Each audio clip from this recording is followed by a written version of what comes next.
Hey, everybody, I am Shannon Battle, host of Woman Unveiled, the place where we push aside our fears, our doubts, our disbelief so that we can live out our ministry, our purpose, and do this thing called life effectively and efficiently as women. We call it Alpha Women. And I had a therapist at one time. She was a wonderful and brilliant psychologist. She was one of the few women that could really challenge my thinking when it came to helping me to uncover some of the challenging beliefs that I had and adopt new beliefs. And she said, why don't you consider an AB? Instead of just saying that you're straight A personality type. And I thought about that and I asked her, I was like, what do you mean? And she gave me some explanation. And it made sense because I realized that I adopted a lot of problematic behaviors because of erroneous thinking. I own definitions of things that just didn't do well for me, that didn't make sense. It was what we call in my culture of conversations, mom and them type things that were passed down, traditions that were accepted and adopted because that's just what we were told to do. And we didn't believe or challenge to do anything different because that is just what made sense to us at the time. So when I'm looking at, okay, well, how do we begin to address certain things that are happening in our lives, what we're doing just randomly, and how we're dealing with one another in life? The thing that I would want to be encouraging about is being obedient. And being obedient, yes, son. So yeah, I'm live and here he comes in. Mama, I need this. Hey, son. And yeah, so those are those parenting things. He shares an office on the other side for his vending machine, so he needed to get something. But yeah, so you see, this is unscripted, but I wanted to really talk about being obedient. And I've been quiet for a long time. And the reason why is I said I was very busy, and I have been busy, but I've also been disobedient. So that's why today I want to talk about obedience over perfection, because there has been some things that I have neglected as a result, other things have slowed down. So this is my way of committing to getting out of my way. And I'll explain what that actually looks like a little bit more as we just go into this discussion, because oftentimes we can have so many reasons not to do the very thing that God has called us to do. And sometimes it feels like the thing that he's calling us to do is a lot of times way out of our league. It is that thing that it leaves us very scared sometimes, scared about how we're going to show up. Do we have the right things in place? And I talk with a lot of women who deal with this. And for me to come out and say that, and when I share privately with women, yeah, that scares me. I dropped the ball on that because I became afraid. They're looking like, you. I used to carry this term, the I can lady. So everyone just thought, okay, well, she just has these ideas and she just goes at it. And typically, yeah. But as you start getting older and you have different experiences, sometimes it becomes challenging. When I was in my 20s, yeah, I would have this idea. It didn't matter what it cost. I was just going after it. I was going to figure out a way and I was going to get it done. But then as I started going through my 30s, okay, things started stabling out. Business was good. The money was coming in, hitting seven figures high and all that other stuff. And I'm like, okay. And then I started doing other things. And then as I was doing other things, life started happening. Kids started growing up. I couldn't show up for a lot of things. I couldn't be present for a lot of events because having 5 children, and yes, even though I have a supportive husband, I still as a mom needed to be present. So I had to say no to a lot of things. And then when I hit 40, oh gosh, it seems like everything began to make sense at 40 for me. 40, when I look at all the years, 40 was my best year. That was the year I launched my book. That was the year I was having a lot of major speaking engagements with high ticket main event speakers on stage, and I was sharing a stage. It was just so many different things happening. Business was going really well. I felt like things were really in alignment with my family. I felt like I was really close and hearing from God. And then life started happening, and I had to experience some things I never thought I would have to go through.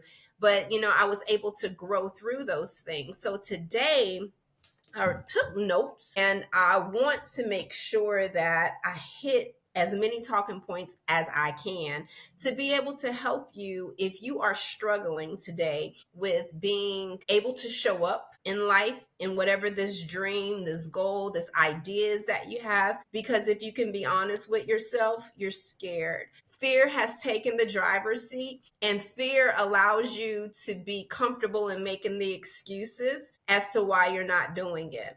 I was in church on Sunday, and one of the pastors, assistant pastors, was preaching, and he said he was building on the theme of what our lead pastor was talking about. And then he said, "It's time." And then the first thing he said it was time to do was start the business. I was like, oh, okay. He's talking to people, who are trying to start, a business, and they've been scared to do it. But then as he kept preaching his message, it felt like it was grabbing at me. Right? When you're listening to something and it feels like it's calling and it's pulling you. Well, that's what was happening with me. It was calling, it was pulling. And I'm like, what's going on with this? What is this? And so as I sat in it a little bit more, and I began to ask God, like, why is this, really impressed upon my heart? And it was like, okay, it was so clear. Going back to your first love, the first thing that I called you to do. And it wasn't really like the first, because he's called me to do certain things in my industry. I was talking with my cousin, and she's a great, I hate to say coach, but she's my sister friend. And we share, we bounce. We're like literally that iron sharpens iron when we talk to each other, and we can just tell a story about what's going on with us. And it's like a right now message for the other person. And as she and I were talking, she had recommended this book called Invading Babylon. And this was some years ago. And I recently reread the book because I have been going through some things, and I just felt like things just wasn't in the right momentum. And then as I read that book, I began to understand a little bit more about what my purpose was. I know that I do a lot of things, and I'm really gifted to set up and start and launch and do some really great things and have some really good outcomes. But am I doing the thing that God has called me to do? Am I in alignment with God's assignment? And I began to look at the book again, and it was like, okay, out of all the things you do, what has God situated and positioned in your life as what you need to focus on? And everything that always goes well, even on its worst day, is what I do with families. It's how I help individuals, how I help the children in my foster care agency, how I help the people who are foster parents, how I help people in my counseling sessions. And it all goes back to family. When I look at, okay, what are those things that I'm most drawn to and interested in? What are those things that really bother me? I find that I'm more drawn to injustices made against families. I'm drawn to people who have had exposed moral injuries, and people who have bullied them because they made these assumptions that they were supposed to be perfect people, and now you've come against them, and you've dismantled everything that they built and worked on and that you knew them to be because of an incident. And that discourages me, because it reminds me of what we're told, that you can do all these good things in life, and then you have this one thing, this one indecency, this one failure to sin, and now all of a sudden everything that you did no longer has merit or worth. And that happens in business. The way the world treats us is the way we treat people in the body of Christ as well. So if I do something in business, and say I overlook something, and an accrediting body or someone who's auditing me says, oh, you did this, you overlooked it, so now we want to shut you down. That's how we do. We cancel people's lives because we make this assumption that they're supposed to be flawless and perfect. And then so people operate very pretentiously, and they never operate in full, and I don't know if you can always be fully authentic just because of the type of society and culture that we live in, but they are not able to be true to who they are because of this misconception about who they've become because of what you see them as. And that's a challenge when people are, for example, starting businesses like coaching businesses. And you have this program, you design it to help people and to get them quick actionable results. But then you have people who just don't get the results. Is it your coaching program, or is it the person, or is it you? And when we begin to adapt and build our businesses, our ideas, and shape them around individual people instead of the industry that God has called us to do, then we will likely find ourselves always trying to people please. The customer is always right. Well, what happens when you get the wrong customer that comes through the doors? Because not everybody is the right customer for you. So as we're looking at, okay, what has interfered in my ability to be obedient? Maybe it's those bad experiences you've had from people who weren't even worthy of the service that you were offering. They came as a distraction. They came to nitpick and find something wrong so they could go back and spread a negative message against you. So if that has been you, I want you to begin to allow yourself to be free from whatever it is that has held you bound because of someone else's negative opinion. There is something that I say is the weight of having a dormant idea. When I was saying, like, I was in church and I just felt like something was pulling me, I felt like it was a weight that had been on me because I had been walking in disobedience. And you know when you're walking in disobedience, when you don't sleep well, when you try to do something that appears to make sense or work well for someone else and it just doesn't go right. You put all your energy, your time, you're putting money into it, and it just isn't working. Why isn't it working? Because you're duplicating what someone else has been called to do, and you're out of alignment with your assignment. So now you have to figure out, how do I get back to what God first told me? And a lot of times it's not hard to get back. It's believing that you can do what he said that he's called you to do. So now it's the disbelief that we have to overcome. And so when you get into a lot of programs, you begin working with people, and the first thing they want to do is work on mindset. There's some tension there. There's some pushback because you want to get the action steps going, but you don't want to fix what's causing you not to be able to continue in the thing that God has called you to do. So I really believe that one thing that we need to work on is our mind. We have to challenge those beliefs because now these beliefs have changed how you see yourself, how you see the world, and Lord God, how you see God. Because sometimes, we look at God, did you really? Sometimes I'd be asking God, God, are you punking me? I'm looking around like, are you really joking here? But no, he's not. He's very serious because he was very intentional about you, about what he was going to make you, what he has called you to do to be effective in this earth. You can do things, but are you doing them effectively? Are you able to do them even if you don't have motivation? And so those are the ways that you can begin to see, okay, is this really a weight from myself feeling like I'm comparing to someone else? Or is this a weight of what God is trying to show me that needs to be lifted, that he wants me to be yoked with him so I can begin to flourish in what he's called me to do? So that's how it's going to begin to feel for you. You're not going to be comfortable anymore. You're going to feel so weighted when you feel like there's a higher call because there was something that he called you to do. And you feel like there's not enough space for you in this world. You feel like it's too many retail businesses. You feel like it's too many cookie shops. You feel like it's too many clothing shops. You feel like it's too many jewelry stores. You feel like it's too many chicken spots. And so you said, you know what? I'm not going to do this. Or you feel like I've waited too long. I've wasted a lot of time. Or you feel like, or you feel like there aren't enough resources for you. I don't have enough money. I don't have the credit. And I promise if you ride with me, I'm going to be consistent. I'm going to keep coming up and showing up on these podcasts. I will talk to you about when I disqualified myself and how I almost prevented myself from walking into what God had called me to do that would bring success and legacy for my family. your obedience is connected to how your kids are going to show up in this earth.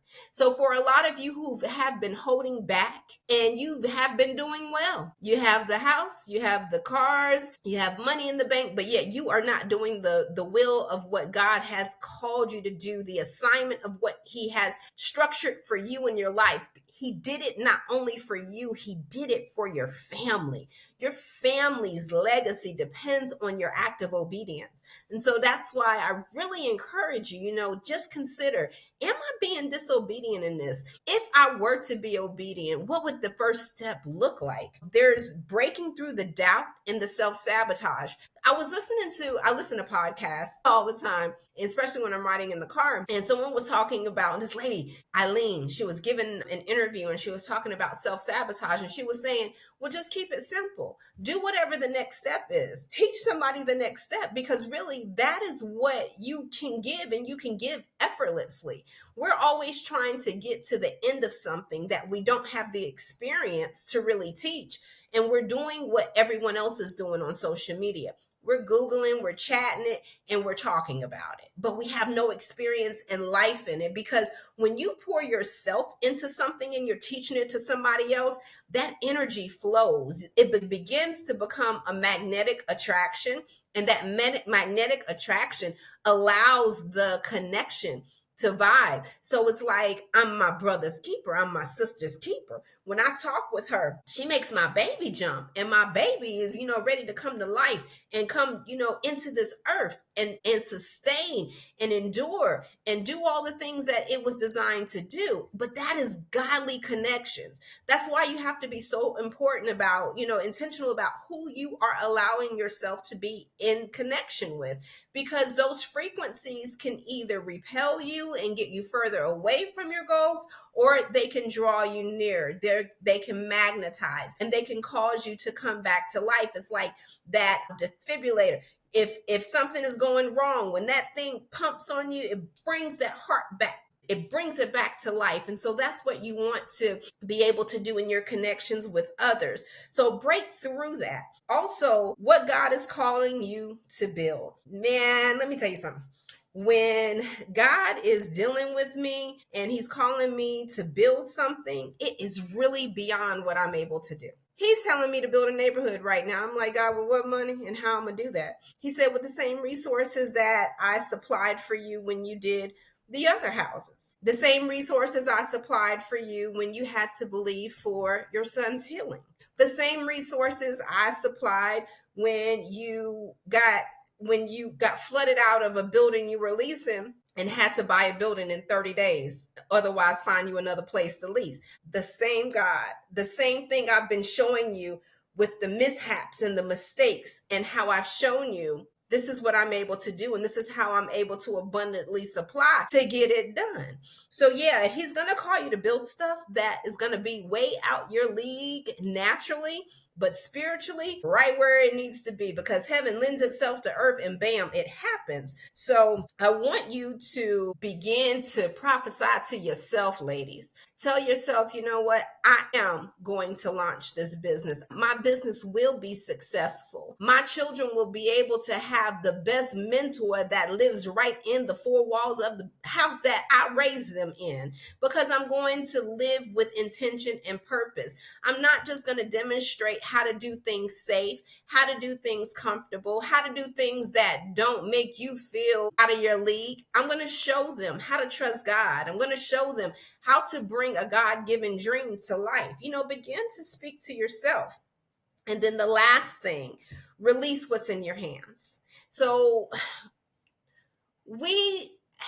there was this preacher, and I say it all the time. I got to give Pastor Ford in Fayetteville, North Carolina credit, and God bless him and his family right now, because his wife has transitioned on. But I remember when I was younger, young in my faith, just really struggling, now this is how you know it's God too. My pastor had called a prayer line. Pastor Ford had already preached, and my pastor called a prayer line, and my pastor was going through and he was praying for everyone that was in the prayer line. And I'm just standing there crying, because I just like, God, I'm just tired. I'm surrendering. I'm just, just everywhere, right? And then I feel someone come up behind me and come into my ear, and they're like, you have everything you need to succeed. You just won't believe. I turned around. I said, what in the world? And it was Pastor Ford. He did that. And he sat right back down. I was the only one he spoke to. So I was like, okay, God, you calling me out over here. There are instances where God is not going to let you hide anymore.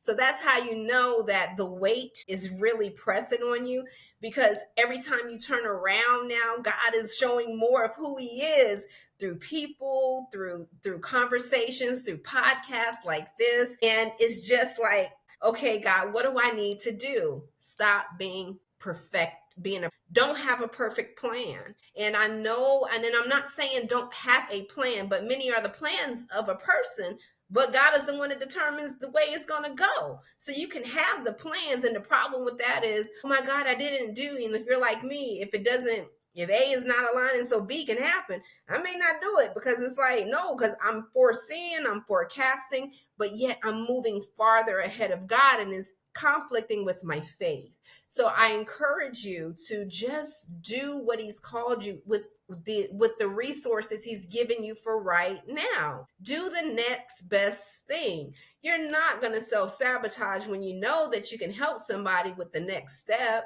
It's not being a fraud if you know that you can do braids, but you don't specialize in color. Just do the braids. Just do whatever he's called you to do. It's not going to be an issue if, okay, well, I don't do hair, but I can do makeup. Whatever it is he's called you to do. If you want to do coloring books, I just want to just help people color, because it just helps me in my own time. It helps me to really see clearly on how to hear from God. Do a coloring book. There is so many things that you can do right from your home and not have a dollar. Oh God, I can't wait for the next show. I think I'm gonna do that during this summer. I'm gonna talk about that. How God literally took things. He took my credit report and changed my score. He changed the numbers. He took a debt and dropped a zero. Oh gosh, I'm gonna talk about all of that. But what I want you to do is just be encouraged and do the next right thing. What is the right thing for you to do? What is God calling you to do? And do that thing next. It's in you. You got this, sis. I'm telling you, if you obey God, even if you fall, there's a cushion with a daggone springboard attached to it. So when you fall, you bounce and you get into a higher position than where you were when you was just smooth sailing along. It's like, God, how did you move me so much further and I lost so much? Because he redeems the time. He has to accelerate some things. So that's why he's able to present you faultless. That's why he's able to keep you from falling. And so we're worried about, okay, falling, but if I'm falling on a springboard and it's going to launch me forward, then that may be a safe space for me. That's going to be a great teachable moment, because he's with me in every step of the way. So the next thing that, I just ask you to do is to subscribe, share to this YouTube channel, and just reflect on this conversation. Maybe play it back. I really don't like to give people, okay, 1, 2, 3, 4 steps, and this is how it's going to happen. But I just want to, just be reflective in the things that I've experienced, because I know that we are overcome by our testimonies. I know that my life has changed by hearing someone else's testimony, and I hope that this does the same for you. So what are you sitting on, sis? What's the idea that's been burning in your heart but frozen by fear? I want you to now say, I choose to walk in obedience and live out my purpose. Until we meet next time, thank you for visiting me on Woman Unveiled.